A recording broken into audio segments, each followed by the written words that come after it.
Welcome to Triangle BNI. Today's show is brought to you by Oak City Tech. We talk each week about the digital world and how loud and crowded it is and how much help you need to continue to communicate with your current clients and find new clients. So you need the professionals like the folks at Oak City Tech to do that. You go to oakcitytech.com, tell them what you're looking for. I know they'll be able to help you. Hi, everybody. My name is Mike Manning. Each week on Triangle BNI, we bring you a local small business success story.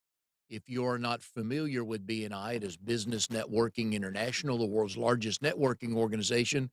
Our little slice of heaven here in the Triangle, Raleigh, Durham, and Chapel Hill. Each week, about 33 chapters and over 520 members meet, and our goal is to help each other grow our businesses.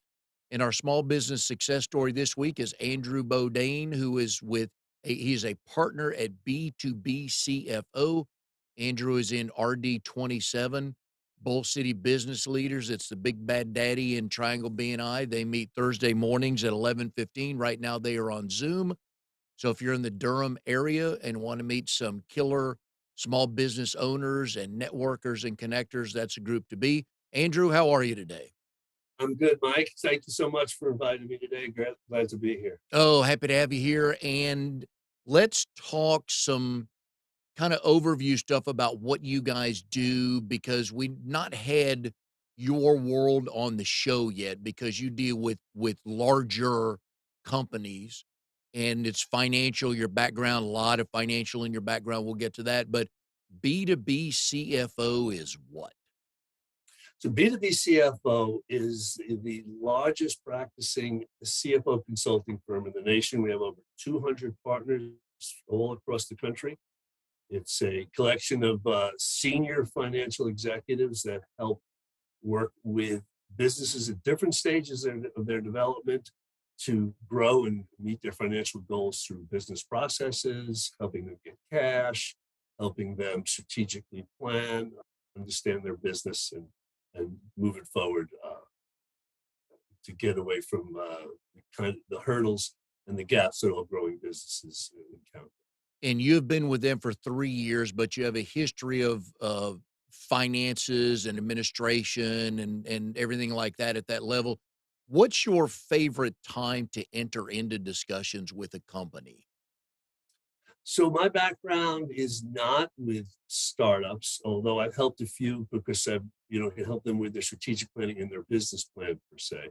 But once the business gets a little bit of complexity, which could be at any time along the path, but a million or more in sales, it starts to become more complex and more difficult for the entrepreneur to get their hands around, to continue to stay in their zone of genius because the business is really sucking them into the day-to-day running of the business. And so it happens at all phases, whether you're a young, small business or a maturing business that's trying to break through 50 million in sales. Somewhere along the line, the business processes you have and the talent and resources that you have that worked to that point no longer support the new business and the new demands. And so I help businesses of all sizes recognize the trap that they're falling into, why they've stuttered and stalled, and what they need to do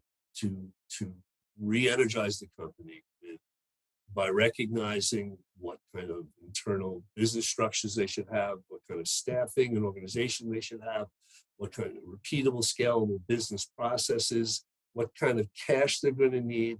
And probably the one exercise I do with all businesses is a high-level strategic planning exercise. And when we're done, there's a financial model that represents the path to achieve their longer-term goals, but focuses on the next 12 to 18 months. And what that does for the business owner is it grounds them in knowing where the business is. Suddenly, when they look at their monthly financials, they're not just looking at abstract numbers, they're comparing it to a plan. And they can say to themselves, I'm ahead, life is good, I can accelerate the purchase of those trucks and the implementation of that growth. Or I'm behind, and that means I either have to delay what I'm doing, cut my expenses, or re-energize my selling exercises to get back on track. But the bottom line is they know where they are in relationship to their plan. And in the end, they're more grounded, they can sleep better, and they can plot a path to their future because they know where they're starting and they know where they're going. And And I've done that with company. Yeah, I'm sorry. Go ahead. two things jump out at that. One is the goal setting, but let's go back for a second. And I've obviously in BNI, we meet not all sizes of businesses. Most of them are smaller businesses, but there are enough people that work with bigger companies. And I'm amazed at the number of people that aren't, I don't want to say they don't know their numbers, but they're just not aware of what they are or dialed into them as much as they should be. Yeah, absolutely. I mean, your expertise may be in sales. Your expertise may be in product development. That doesn't mean you're an expert in finance Mhm. and accounting. And there's no reason for you to be. To be an effective C level, to work in that C suite, that chief suite, the one skill that's essential is to recognize what you don't know and take advantage of the talent around you to help drive those things, to help drive that area. Know enough to help be able to make decisions, but know when you need help and resource. And I think it's a little bit of it's definitely a misconception, and one that I've had to work on hard with Bull City, that I only work with more substantial sized businesses. I have a nice handful of clients that are as small as 200 in sales, 250,000 in sales, because these are business owners that have ambition, that have a vision to grow, and really don't know how to build the infrastructure. So I've created that real high level strategic plan. And when we go through it in a series of 1 hour meetings, I find that it's fun for both of us. I find that the business owners know their business. They understand what's going on.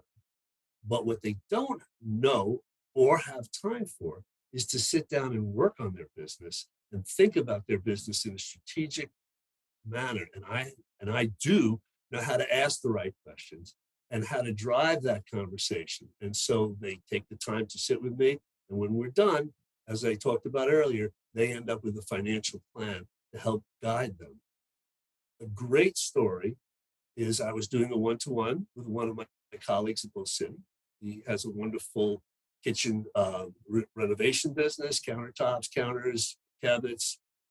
And I went to see his storefront, which was beautiful. And he said to me, the space next door is coming open, and I just can't decide whether to buy it, whether to rent it, whether to add it. So I said, well, where do you want to be 5 years from now, 10 years from now? Do you want to run a business where you've got people working for you and you're managing people? Or do you like the hands-on experience? What kind of work-life balance do you want to have? If you can set those goals out, then you can and know what you want to accomplish, then that decision, do I add space, becomes a lot easier to make because there's context to make. It's the when we don't have a context for a decision, when we can't fit it into a plan because we haven't stopped to make a plan, that decisions are much, much harder. So that's the grounding influence of having a strategic and financial roadmap.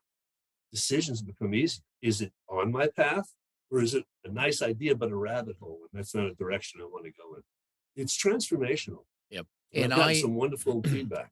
I'm with you. I enjoy working with a client with a vision. They may not have the details connected yet, but they are motivated and they are focused.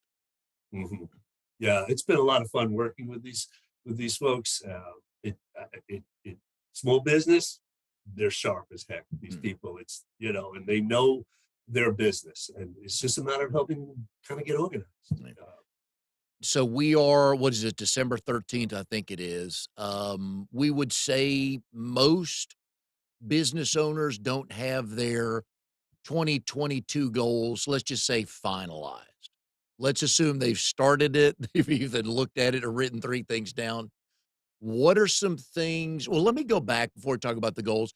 What have you seen with COVID over the last 2 years with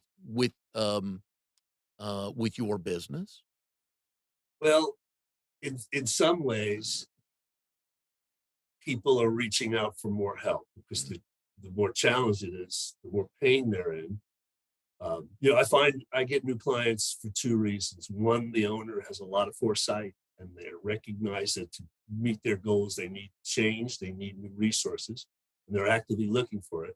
And the other is they're in a lot of pain Mm. because things aren't going right, and that drives them to want to change. And somebody connects them with different resources, and hopefully they connect them with me, and it works. There's an opportunity for me to help create value for them and move the file. So COVID has created a lot of challenges, and so it's been a little bit of a unfortunate opportunity for my segment of the business. It took a lot of time when it first came out, just helping, just publishing information in my newsletters, just talking to people that were stressing and giving them some guidance, knowing that doing the right thing is always the right thing and that the universe repays, what comes around goes around, and, paying it forward and all that. And that was very satisfying because there were a lot of people that were really in trouble. Yeah. Their livelihoods, their businesses were in trouble, and to give them some grounding and to give them some advice was a very rewarding period of time. So looking back at the last 2 years with COVID related business during COVID, and I quit guessing about 10 months ago where the hell we are on this because I just don't know.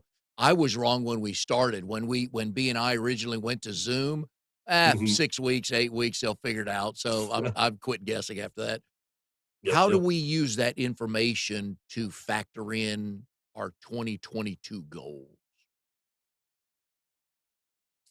I think that the most, the key disruptors have been the supply chain, Mm, and during the lockdown, the demand chain, yeah. if you will, the consumers. Nobody seems inclined or feel that the lockdown is necessary. So that's a variable that's off the table, and consumer demand is strong. So then I think it's just a question now of one of the newer threats, and the newer threats well, is not new. The continued supply disruption is something you have to take into consideration in your own business, or if you're thinking about entering into a business. And inflation Yeah. is probably going to be the newest challenge, which many people in business haven't dealt with.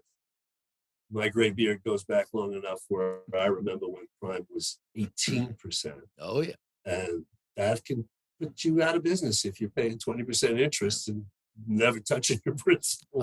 I believe Um, I voted in that election as well. yeah, yeah. Gray beard club. Absolutely. And that's critical experience. So, a lot of people are going to have to relearn it and, Yep. pay attention to their costs, pay attention to their prices. Hopefully they have some price elasticity and their products really in demand. Because if you get upside down, if you're not paying attention to your costs, Yep.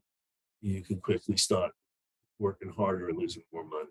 And that goes back to knowing your numbers Yeah, and knowing yeah. what's making the phone ring, where business is coming from, being up to speed with it. Like, who thought that outside the port of LA, there would be hundreds of ships sitting there and you can't get the product off of there? I mean, nobody, I don't know, I won't say nobody saw that coming, but certainly nobody factored that in back in June. No, no. And I definitely have clients that were impacted. I have a manufacturing client that I'm actually at today, right now, who had very real disruptions and very real times of the year when their plant was down. They just couldn't produce because they couldn't get Yeah. the materials that they need, which come from China.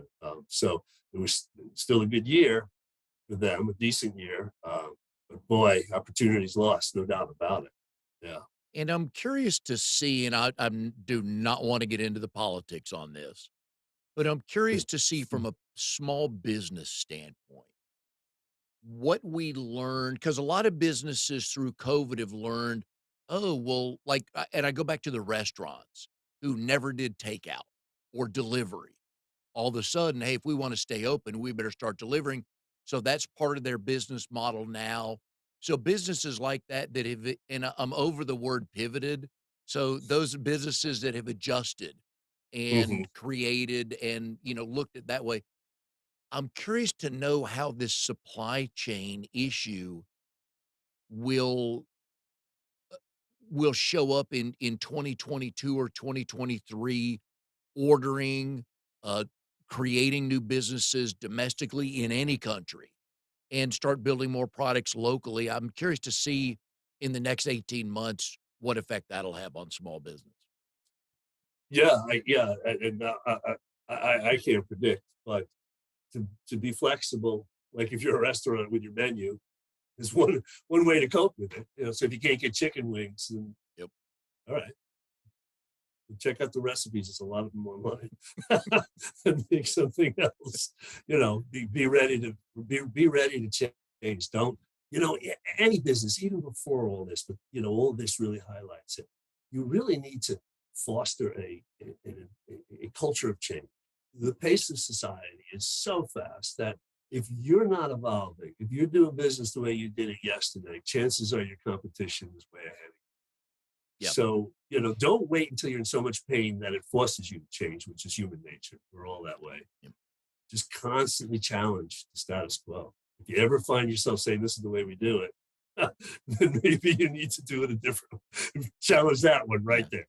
And Start with that yeah, one. and you and I have worked in enough businesses to combine to know that, or at least I don't know if I speak for you on this, but one of the phrases I hate in business is, "Oh, we've always done it that way." Yeah, yeah. Oh What god, a what a bad reason to continue to do it that a way. recipe for disaster, and you try to Yeah, convince them that it doesn't work, and they're like, "No, no, no, it's worked for us in the past. It's working fine." Well, and yeah, what does that mean? yeah. Are you where you could be or where you should be? And what happens Yeah. the next time there's a heavy bump in the road? Oh, yeah. Yeah. Are you gonna be able to adjust if Yep. you're that stuck? Yeah, we want scalable business processes, whatever that means. It indicates a word of that it expands and contracts and, just scales with your changes. You just gotta have a culture that champions change. Yep. We are here with Andrew Bodane, partner at B2B CFO, also member of RD27, Bull City Business Leaders. They meet Thursday mornings at 11:15 right now on Zoom. When they're in person, it is in Durham somewhere. Today's show is brought to you by Oak City Tech. Folks, again, tell you last week, I'll probably tell you next week is somebody could take your Facebook page away, your YouTube channel away, all that stuff because you don't own it, but things like your email list, newsletters, opportunities to talk to people like that exist, and you can control that. Professionals at oakcitytech.com can help you uh, further communicate better with current and future clients, do it more professional way, something you can control. So go to oakcitytech.com, tell them what you're looking for. I know they'll be able to help you. All right, Andrew, we're making our 2022 household budgets. So, what business thoughts do we give to making sure we are solvent in our household? You mean literally the household or business? Literally, literally our household. Can we treat it like a business P&L? Should we have a household P&L? Yeah, absolutely.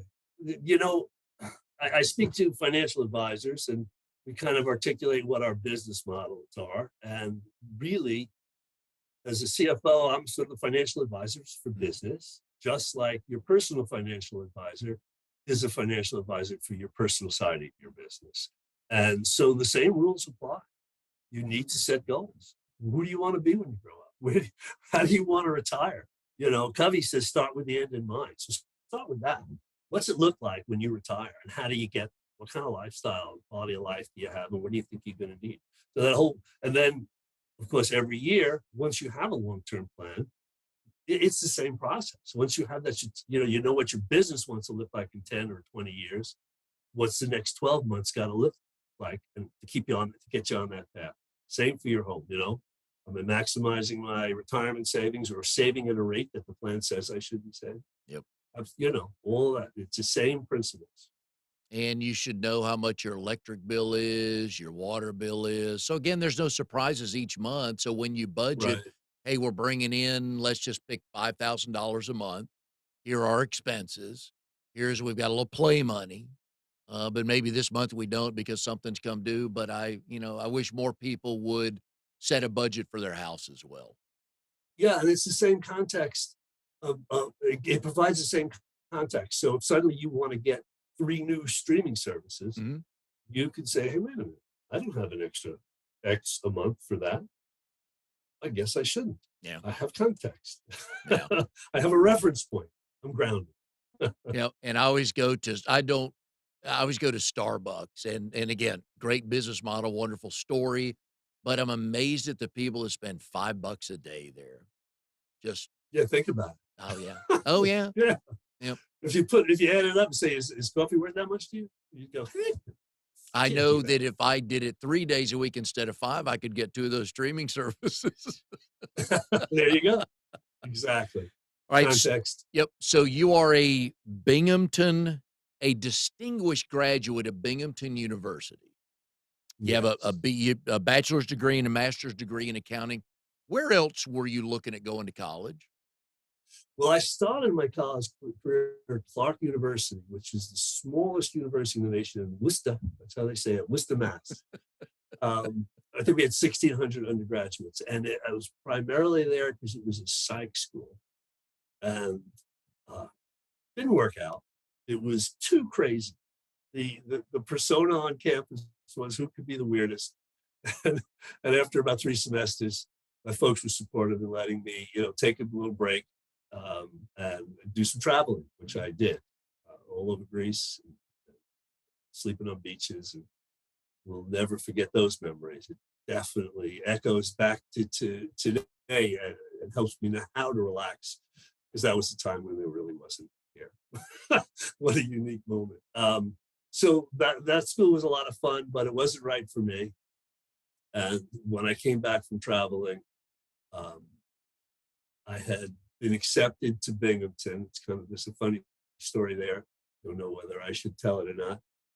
Well, I'll tell. I believe the It's statute endearing. of limitations is up, so Yeah, go ahead. it's endearing. It's endearing. So there I am traveling with my college girlfriend, and we come back and we want to stay together.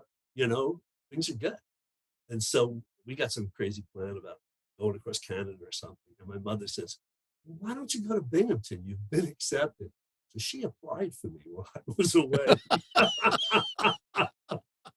So we went, "That's a good idea." And so my mom got me back on track. That's what you need. You need solid, well grounded parents that know what's best for you sometimes and the wisdom of when to listen. No. And so I ended up at Binghamton. I had gotten into the School of Business. I took my first accounting class. I said, "Oh, this is cool." I didn't even know what accounting was. I like numbers. I've always been good at algebra. Um, and that, you learn in retrospect that you make major decisions sometimes in life that set up a series of dominoes that lead you to one day to be a graybeard and a CFO. Um, and you didn't recognize the implications of the decision you were making when you were 20, 21. That It's and pretty I agree interesting. with you on that. I feel like a lot of incoming freshmen are pressured to pick a major, and I've always believed something finds you, like your class did, and others Yeah. tell the same type of stories. I met this person or this professor, or on a hunch took a I of like a friend of mine had a class, and they said, "Here, you need to go to that," and all of a sudden I loved it.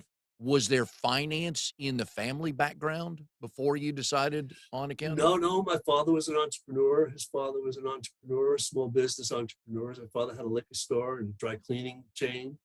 Um, Wow. no, I knew he had an accountant, but didn't really know what they did. So it was really, yeah. I thought I was going back to school to do pre med or maybe a physical therapy, but I was in the School of Business, so I took a business class, and so a little bit of serendipity. Um, but it really works. I mean, I really enjoy what I do, and I enjoy the problem solving and the people side of it and the business process side of it. I really do, and I got to test that when I left corporate to do this consulting gig because I could have done anything I wanted. I was looking at franchises. That's 3 years ago. I wanted to change. and came back around to what I've always done and what I have a good skill set to do and enjoy. And that's how I got where into B2B CFO and consulting as a fractional CFO. Nice. Good. Yeah. Uh, Andrew, can you just tilt your monitor towards you so you're There you go. okay? Sit back now. Yeah, that's better. We need more face in the shot, so now it's even a better show. So numbers will spike right here. So, all There right. we So go.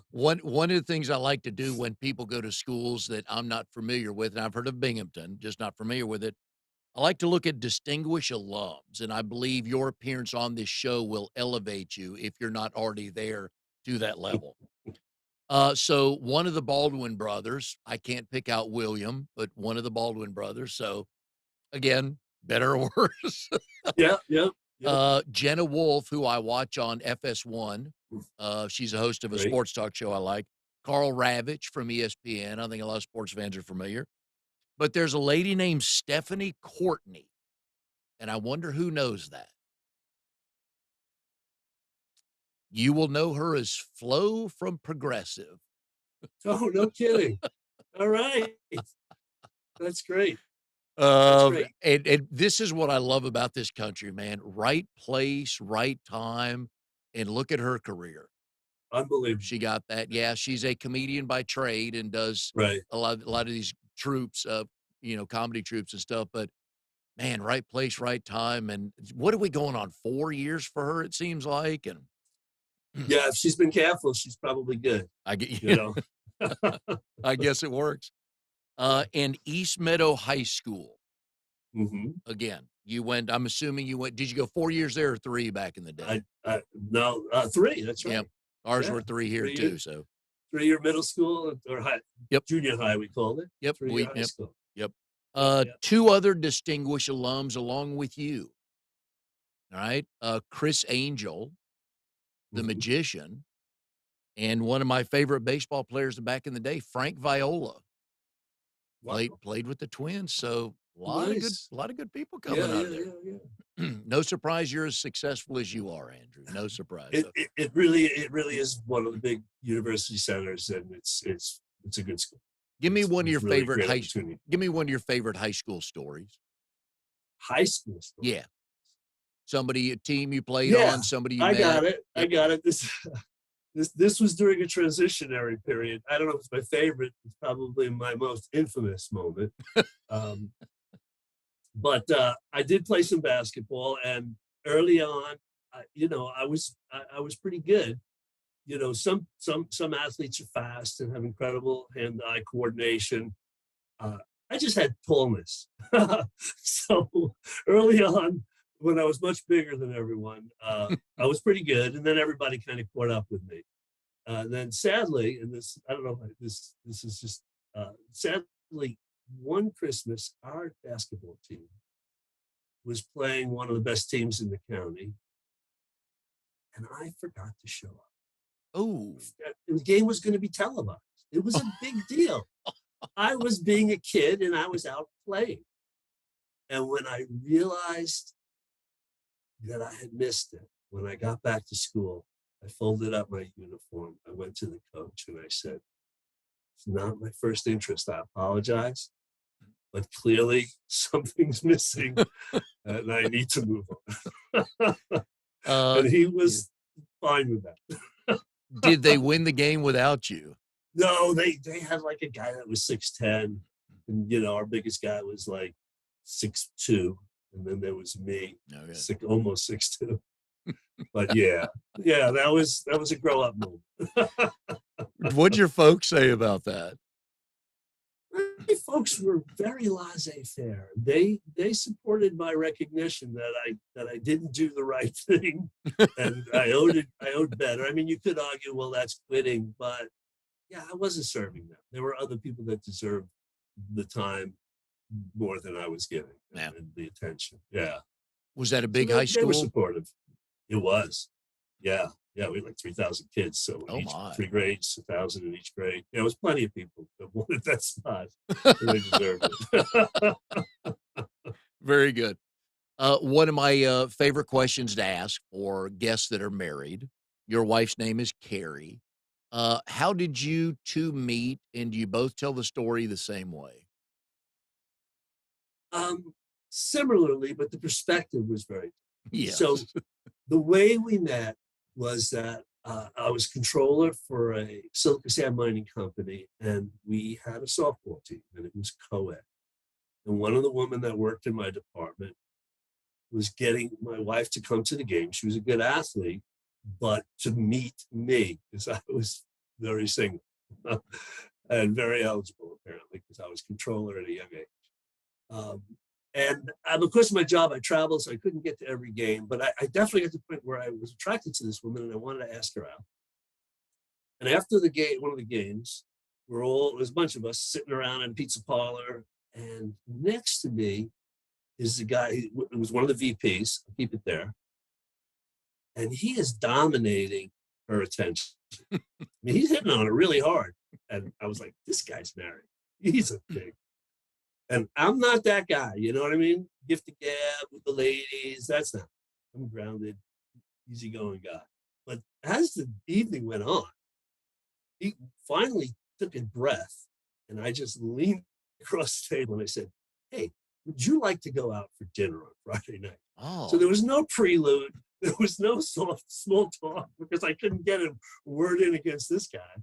And she looked at him and she looked at me and she said, "Absolutely." And that's how it started. It And where was the first date? was a nice restaurant in Greenwich, Connecticut. She didn't want me to pick her up. She wanted that distance. Yep. So she met me there and said, "Meet me at the bar." And I was sitting at the bar and I turn as she comes in and she comes striding up. And for some reason to this day, I don't understand. She turns her purse upside down and dumps everything on the floor. It was just some fumble, some nervousness, but it literally looked like she just dumped it on the floor. So that was her great big moment. But at the end of the night, I kissed her goodnight before she went in her car, and she told me to this day that that nailed it. That sealed the deal. Oh, And we were engaged 3 months later. wow. Yeah. Alright. And we've been together ever since. And we're still best friends. And we're still, you know, it's a good marriage, Now good partners. her version of the, conversations at the table, how does she kinda tell that? Well, it's not that different. You know, the look that I saw is her perspective. When she looked at him and said, this fool, you know, leave me alone. And she looked at me, and it wasn't even a decision that, it was almost a decision that anything to get away from this guy. You know what I mean? So that's kind of her story, but I it thought worked your out pretty lean-in well. question to her was gonna be, "Have you met his wife?" Yeah, that would have been great. She's really lovely. Oh, you'd love her. You 2 would be best friends real quick. I'd imagine that probably would have gotten you into some trouble at work the next day though, right? He wasn't VP, I was only the controller. It couldn't have been good. Uh, Real life stuff. yep. Now how long have you 2 been married? 36 years. Oh, you're one ahead of me, alright. I love it. Mm, You wanna be you feel like you wanna meet that one person and be married forever, but you have no idea how long forever is because you look at the right. number. Because 'cause we've been married 35 years, you're like, "Wow," and then you realize it goes by like that. Yeah, With that's kids, that's the yeah, message yep, to everyone yep. who's younger. Oh, I yeah, mean, that old adage, smell the rose, smell the flowers. That's what it's about. Life, yeah, time is existential. I don't even know what time is yeah. anymore. I still don't know. I know the calendar supports it, but I still don't know how I got to the age of 60 this quick. It's like, "Hang on a second. I Yeah, was you just thir woke up one day. I was 28 the other day, I swear. Now my back and Um, my knee don't agree, but my mind does. yeah, okay, we're on the Yep. same team. Yep, We're yep. on the same schedule. So you have 2 girls, I have 2 boys. I always love asking Mm. dads with daughters. Of course, yours are grown, but when they're younger, it's like, "Don't worry about saving for college, dude. You better save for the weddings." Yeah, yeah, or both. It's a lot. Yeah, it's a lot of pressure being a parent. There's a lot of responsibility, no doubt about it. But Absolutely. you and I, though, are in the greatest club in the world. We're both grandparents. So mine Yeah. is, what, 3 years, 4 months, and 16 days. How old is yours? Nice. 1 year on the 15th in 2 days. Oh, and you just got back, boy or girl? Girl. Okay. Oh, girls everywhere. Nice. Everywhere. Both of And my brothers have 2 girls. yep. My cousin, first cousin is 2 girls. We're all this whole generation has been girls. My And, generation was all boys. yeah, my dad had a brother. My mom was an only child, but my dad had a brother, and between the 2 of them, they had 6 boys and 1 girl. Wow. So, Yeah, yeah. so Keep on trying. yeah. Now you just got back from Denver seeing your granddaughter? Seeing my younger daughter, Okay. who is engaged, and they're getting married in April, Oh, cool. and they bought a house together about a year ago, which was the first time we'd seen it. So we went there and visited. The house is wonderful. They're wonderful. We did some wedding planning. We had a great lunch, meal tasting at the venue. That was a lot of fun, and did some hiking up in the mountains. And it was just a great week, just to reconnect. It's easier to have sons, because you're on the hook for the rehearsal dinner, you know, Right. right? Yeah, yeah. Like Absolutely. 1/10 Big of what the deal. wedding is. Big deal. Whose idea was this anyway? Yeah, so I'm not complaining. I don't if the rehearsal dinner runs $3,500, I'm not saying a word because I No. know both of my sons' fathers-in-law have paid way more than I did. So, Right, right, right. And yeah, yeah, yeah. You got it made. Absolutely. I think we need to have some sort of social movement to kind of rectify the situation. You know. yes, for I think that charge will be led by fathers of the bride. Exactly. Yeah. Now, your oldest daughter is married, and she has the Yeah. granddaughter, right? Yes. So, Yes. what kind of feelings did you have did you walk her down the aisle? Yes. So, what was So that like? it's kind of magical. Honestly, having children was a wonderful experience where I realized and learned through the experience that this is really why we're here. Yep. This is it. I mean, to nourish, protect as men, to kind of push them out there, let them skin their knee a little bit as women, to nurture them and protect them, and try to get a good balance and a little bit of both of those from both parents as well, no doubt. But being a dad and is really who I am, and then a husband, and then a CFO. There you go. Yeah, absolutely. But walking her down the aisle, what was that like? It was magical. She was ready for life. And she picked a nice guy and told Good. me she was ready for life. And, you know, just, yeah, it was just very rewarding. It was just so happy to see her. And they're so happy now as parents. It's just magical. Yeah. And Yeah. that's it. I knew how biology works, so I knew how my grandson came to me, but it didn't dawn on me how special being a grandparent was until one day and I've saw it a number of times, but it dawned on me, my kid with his kid. And that's when it's like, oh, I get the whole package because not only do I get the grandkid, but I get the joy of seeing my kid with his kid. And that's when it really took off about how much fun for Nice. me it is to be a grandparent. Yeah. Yeah. It's the fulfillment of what you did all those years with raising them, Yes. making them strong, independent people. Yeah. No doubt about Yeah. And listen to them complain about being parents. It's like, look, dude, deaf ears here. it. Been there, done that. This kid is so much better than either of my kids.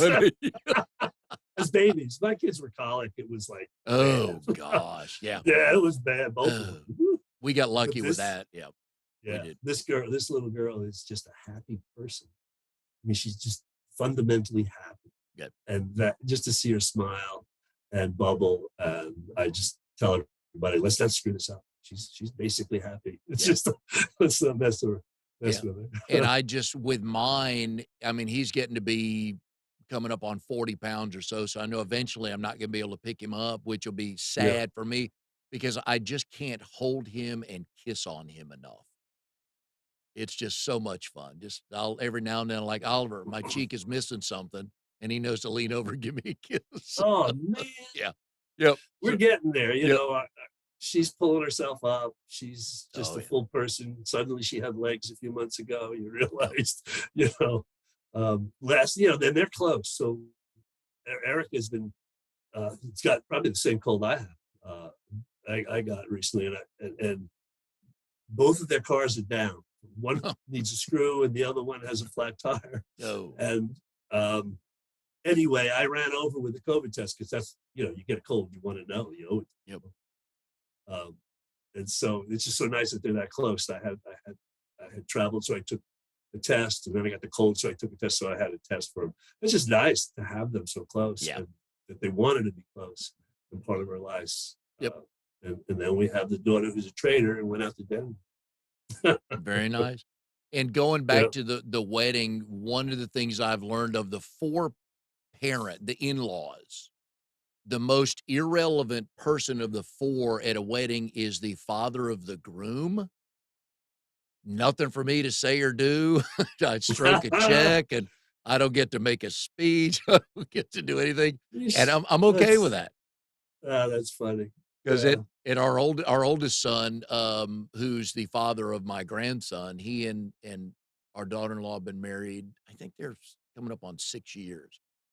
And I'm totally comfortable with an open microphone, so that doesn't really bother me whether they tell me what I'm talking I about can or tell. not. Yeah. And so my wife and my son agreed that she would welcome everybody and thank everybody. I'd have done a good job. It just would have gone a little bit longer with a couple of jokes, but Oh, I get it. yep. Yeah. But yeah, Not enough time for Dad. yep. Father to the He's groom, got, most irrelevant spot. But you know what? I was good with it. It was a lot of fun at the wedding. So, well, I would have made room for you. Everybody yep. deserves a moment. So I can assume that your granddaughter will have a financial plan set up long before she's the age of 3 and understanding numbers and counting and everything from you, right? Yeah. Plus, they were wise, and they at this young age they have financial advisors. So Good. I totally support that. That's very smart. And you will teach her the understanding of a dollar, and when you do a chore around the house and you get paid $2, a dollar for play, a dollar for saving. That's right. Yeah, that was our model. And both of my daughters worked a little bit throughout high school and, Yep. and college. And all that really prepares them for the real world. No doubt about it. Yep, it does. It does. Well, Yeah. folks, if you need some help with your finances, no matter how big your company is, we put Andrew's phone number up on the screen during the show. Please reach out to him. Even if you have a question, he'll help you. If you need to go to somebody else or don't need anybody right Yep. now, he'll send you that way and he'll be honest with you. But it always helps to have another set of eyes and another set of ears, at least take a peek at what you're trying to do, because it doesn't hurt, especially with his years of experience. Andrew, we've enjoyed it very much and hope for a happy and healthy 2022 for your business, your kids, your wife, but especially your granddaughter. Yeah. Thank you very much, Mike. And thank you. You're a wonderful host. Made me very comfortable. And happy holidays to you and yours as well. Thank you much, and we'll see everybody next time on Triangle BNI.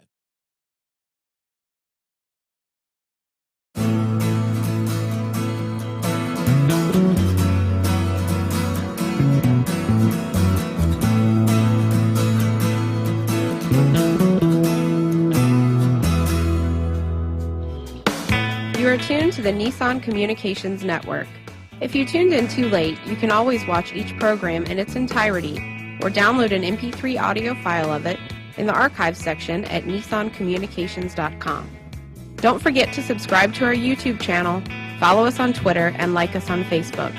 Sponsored by StreamingGear.com, Carolina Apparel, and DeltaForce.net.